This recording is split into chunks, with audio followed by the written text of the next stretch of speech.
Hello, and thank you for joining this Port of Los Angeles video news conference. At this time, here's Gene Seroka, Executive Director of the Port of Los Angeles. Good morning, everyone, and thank you for joining. I'd like to make a few opening comments, and then I'm available for questions from those of us who joined. I understand that we've also gotten some advanced questions that we'll address as well. First and foremost, I'd like to say that the health and safety of our workforce, our citizens of Southern California, and the country are first and foremost on our minds. To that end, we also must keep our supply chains moving to get essential goods to our consumers and medical supplies to our hospital community and those who are caring for our ill. The Port of Los Angeles is open for business. All of our marine terminal operators are functioning and operable. We have 12 ships in port today alone. The work that they're doing to make sure that the smoothness of the supply chain continues to exist is their top job today. Recently, at the direction of Port Police Chief Tom Gazy, we put a drone up in the air to take a look at our configuration of 7,500 acres and 43 miles of waterway. I report to you today that we have ample space and room to manage cargo as we normally do. We're running at about 80% of normal cargo volume for this time of year, but these are extraordinary circumstances. China's manufacturing community is operating at about 50% of capacity, and we have cross-referenced this information with energy usage, traffic patterns, and even smog to make sure that our data is accurate. At the same time, in looking at those aerial photos that you just saw, we want to make sure that not only are we moving the essential goods and medical supplies, but other commodities don't clog up the system. And that is why, through the emergency orders of California's Governor Gavin Newsom, the Los Angeles County Supervisors, and Los Angeles Mayor Eric Garcetti, all designated the port as essential business, as well as our supply chain partners throughout: railroads, truckers, terminal operators, shipping lines, warehouse operators as well. The supply chain needs to remain fluid so those critical goods and other products can continue to get to consumers and those who need. Tomorrow, as previously announced by Governor Newsom, the United States naval ship Mercy will come to the Port of Los Angeles. The 1,000-bed floating hospital will be used to take some pressure off our landside hospitals and treat non-COVID-19 patients. Again, our Chief Gazy will be working patrols 24/7 along with our allied agencies to make sure the safety and security of all involved is of top priority. And I can assure you, based on the briefings that I've been given, the cargo flow here at the nation's largest port will not be impeded. We will be able to work very closely together to make sure that both missions are fully accomplished with strategic value that we've set out. Looking downline, the forecast isn't so clear, but we will be seeing some uptick in cargo as more and more of China's factory community comes back online. The real question now is going to be, what do the retail orders look like, and how will those come in through our pipelines? We have the nation's only port community system and visibility tool that gives us an added advantage to see what's coming towards us so we could plan from a talent perspective as well as the assets of our supply chain partners. So we'll be working very closely. The issue here is that we need to make sure all of our partners are sharing information so we can be best prepared on the ground for the conveyance of this cargo. The American economy will recover at some point. We will continue to be a leading indicator, and it is our job not only to flow the essential goods today, but to make sure that our inventory system throughout the United States is ready for when we do go back to the store someday, when we are back shopping and eating out at restaurants and otherwise fulfilling our daily requirements as families and businesses. The Port of Los Angeles will be prepared for just that. That will conclude my opening comments, and I'll turn it back to Philip Sandfield for the next stage of questions. The first question is from Lisa Bartline, a correspondent with Thomson Reuters. How has the Port of Los Angeles has the Port of Los Angeles closed any terminals due to illness among workers? If so, when? Which terminals? How long were they closed?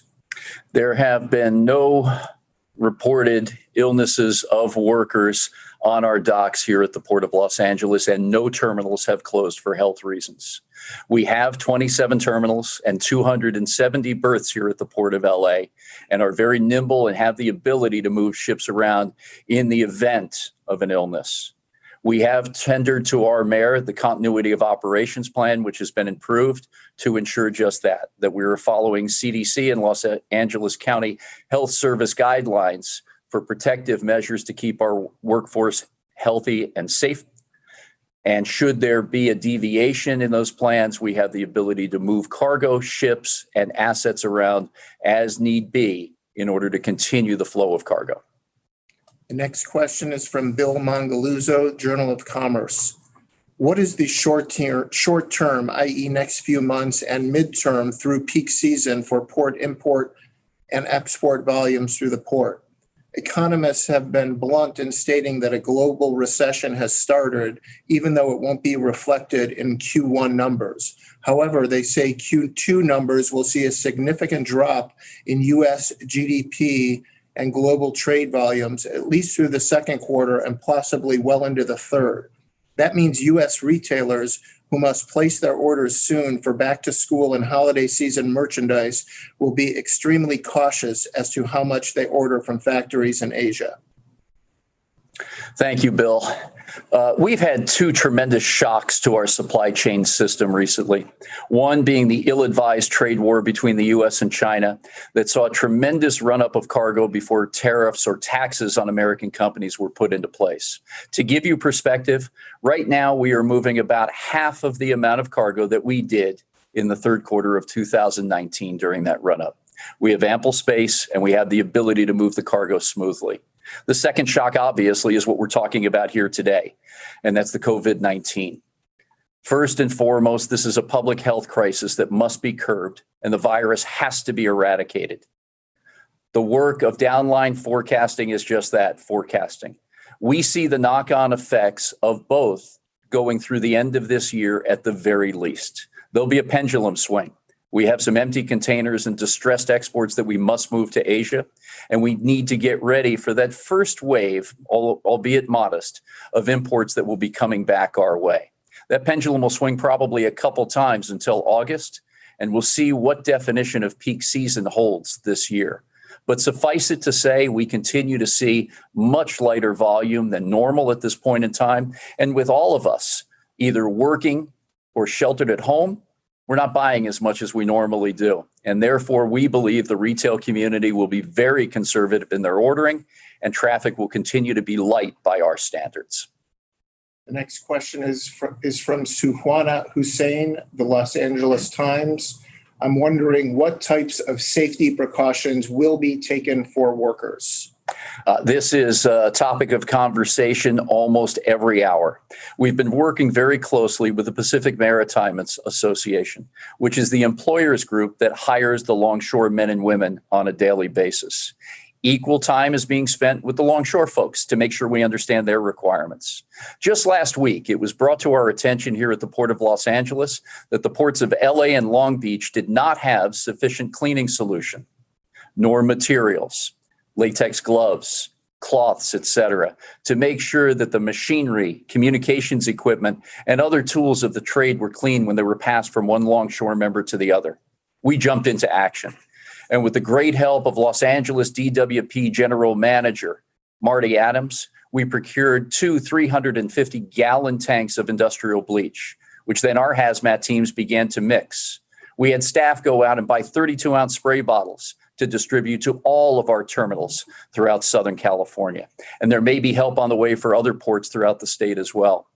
I'm proud to also say that the PMA and the ILWU reached a coast-wide agreement on how they will manage through this crisis for the health and safety of the worker.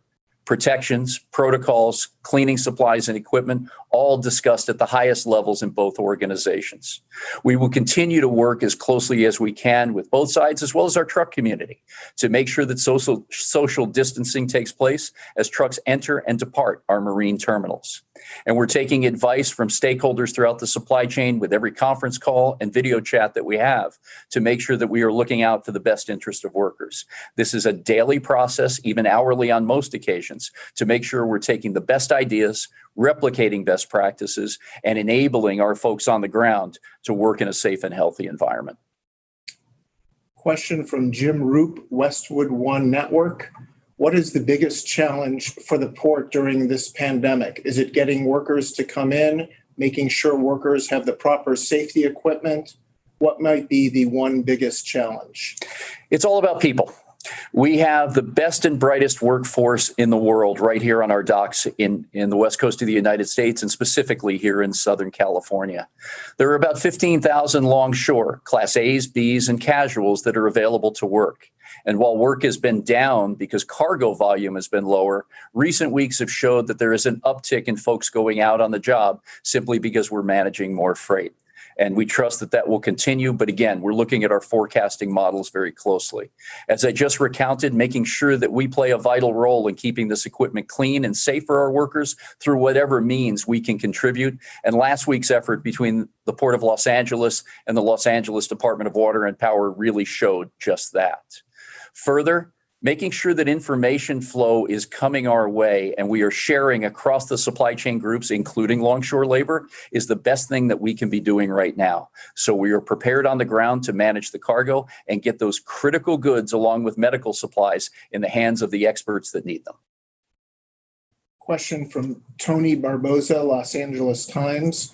Has the port received any requests to waive or delay any environmental requirements because of the coronavirus? Are you granting or considering such measures? No.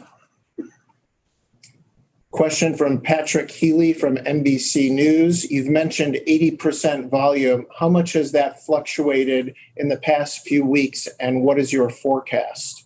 I think we covered that earlier. We're moving about 80% of the normal cargo this time of year. It's about half of what we saw at the height of the trade war between China and the United States. Suffice it to say, the downline outlook, while manufacturing comes back online in China, will show modest upticks. The overall look at volume will be down. And my guidance to the marketplace was that we'll be down between 15 and more likely 18% for the first quarter of this year, compared to an irregular and very choppy first quarter of 2019. Follow-up from Tony Barbosa on his environmental question. Is the port requesting any delays or relaxation from environmental requirements by regulators? Tony, I'll be very specific. With rulemaking that's being contemplated by the California Air Resources Board, that does need to be delayed, so we make sure that we have a robust dialogue with all stakeholders. Right now, it's all hands on deck. Everybody working to make sure their families, colleagues, friends, and people they work together are safe and healthy, taking into account that everyone is considered essential today, whether it be on the job or back at home. And I don't think it would be appropriate if the necessary stakeholders didn't have a voice in downline policy or regulation.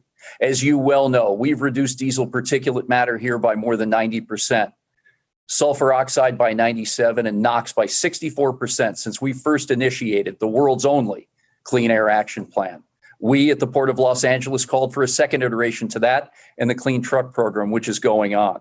And I would venture to say that when we have more people around us, such as the manufacturing community and other experts in this area, the dialogue will be robust and we will be as aggressive as ever in cleaning the air. We have a couple more questions. If anyone who's watching via Zoom has questions, please submit those now. A couple questions regarding the USNS Mercy. What time is it expected to arrive tomorrow? When do you, and in addition, what arrangements will be made for transporting patients to and from its berth? I'd like to introduce Los Angeles Port Police Chief Tom Gazy, who is also our head of public safety, to give this update. Thank you, Gene. I can't be specific in terms of the specific arrival time. With regard to the question about the type of treatment, this is referred to as a transfer hospital site, where patients that are already in facilities in and around Los Angeles and other areas of Los Angeles County will be transferred to the USS Mercy for ongoing treatment.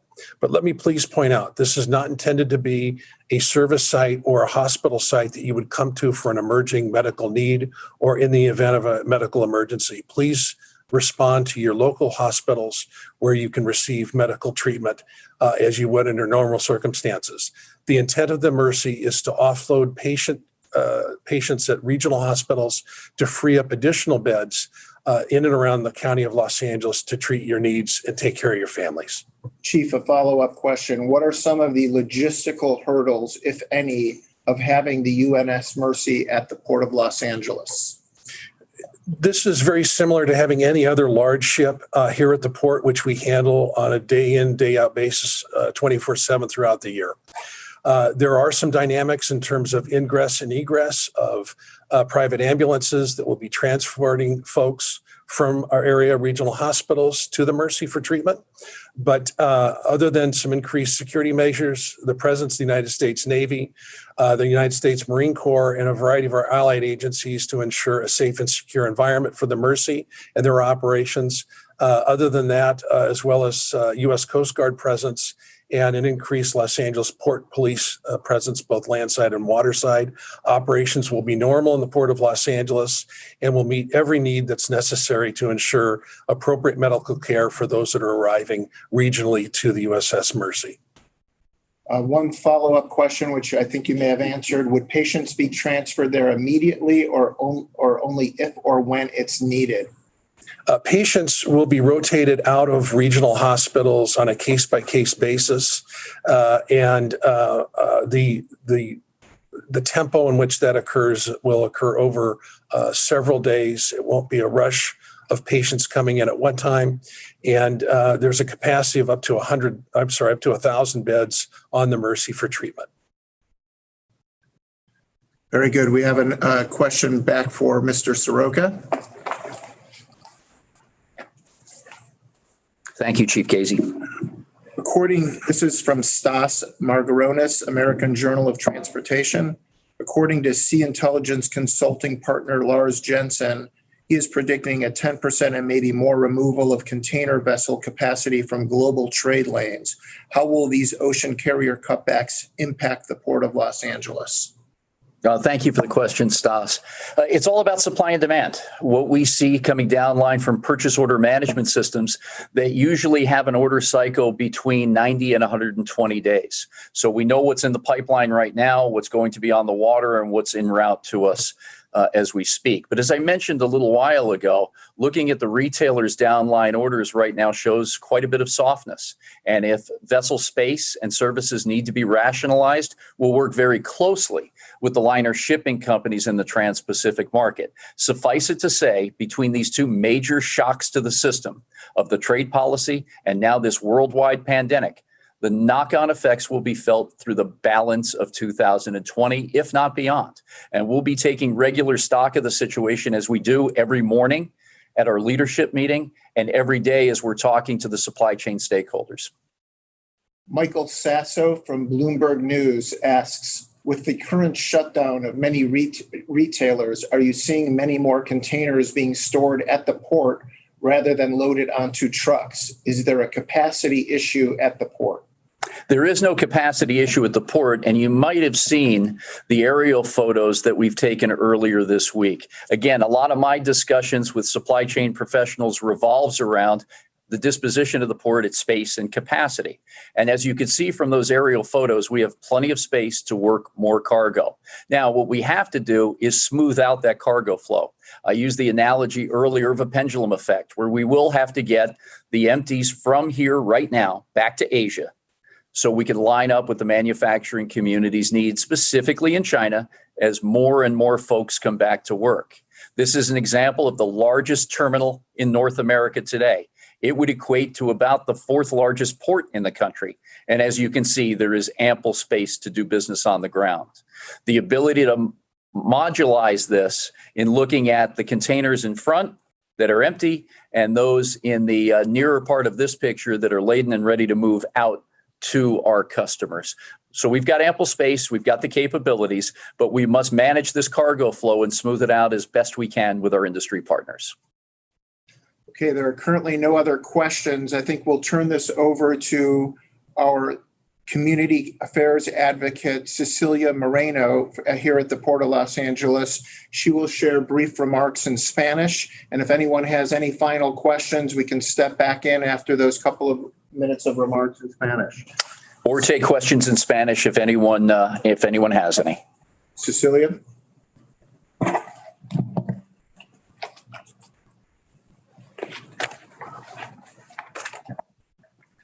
Buenos días, Cecilia Moreno. Para nosotros es una prioridad número uno mantener un ambiente seguro y sano para todos los que trabajan aquí en el complejo portuario. Es importante que sigamos moviendo el material a los consumidores que rodean aquí el puerto y a todos los distritos del Congreso de los 435 distritos del Congreso. Es importante que lleguen los materiales médicos a las manos de aquellos que están brindando cuidado médico. Es importante que la mercancía le llegue a los consumidores, así como todas las partes que se requieren para la industria de fabricación. Ese es el punto número uno para nosotros. Así como indicó la orden de emergencia, el puerto de Los Ángeles es una parte esencial de la cadena de infraestructura, así como la cadena de suministro que lleguen el comercio a los negocios. El gobernador, los alcaldes y todos los demás han dicho que la cadena de suministro es sumamente importante para que llegue la mercancía a aquellas personas, no nomás médicas, pero a los consumidores también. Esa es nuestra parte, la parte principal para este puerto. El puerto está abierto, como se ha mencionado. Hoy tenemos 12 buques aquí en el puerto que están moviendo el comercio a aquellos lugares donde es crítico que lleguen. Estamos trabajando muy cercanamente con la fuerza laboral, así como los terminales aquí en el puerto para asegurarnos que el personal tenga lo que necesite para que trabajen en un ambiente seguro y sano. Como se indicó, ahorita estamos preparándonos para recibir el buque naval Mercy aquí en el puerto de Los Ángeles. Ese buque es como un hospital que tiene 1,000 camas, que va a estar brindando servicio a aquellas personas que no tienen indicaciones o que están sufriendo del virus corona. Sin embargo, lo que van a poder hacer es los hospitales regionales van a poder mandar a aquellas personas que necesitan cuidado médico. Los hospitales las van a poder mandar aquí a al buque Mercy. Para el puerto de Los Ángeles realmente es un honor y un privilegio poder brindarle el espacio aquí a Mercy, que pueda brindar el servicio necesario, y es un honor para nosotros. Con eso concluir los comentarios en español. Thank you, Cecilia. We have one more question for Mr. Seroka.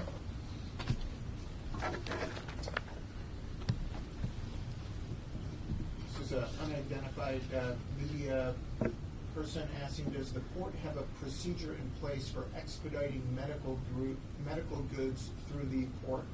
Absolutely. And that's been a lot of the work that we've been doing over the past weeks and months, reaching out to our local hospital community, folks throughout the nation who are in need of specific products and delivery points. A couple of examples come to mind right away. Some very large importers, well-known companies here in the U.S., have been working very closely with us to highlight their containers that are coming in from Asia, working with us on our visibility tool, the Port Optimizer, to share that information with other secure service providers throughout the network. Making sure that we have that information early gives us a really great chance of isolating those containers and expediting them through the supply chain process, including that right here at the port. We'll be doing more work in this area and are doing outreach, again, on an hourly basis to make sure folks know that we've really zoned in on this particular area. But again, it also means that the other goods must be flowing smoothly as well, so as not to back up our system. We expedite goods all the time, depending on need of our customers, and this is a need of the American public and our medical community today. Very good. At this time, there are no other questions. So this will conclude today's news conference. The media will be advised of future news teleconferences. We thank you very much for joining us. Appreciate your interest in our business and all the work that we're doing. We'll stay in close contact. Thank you all.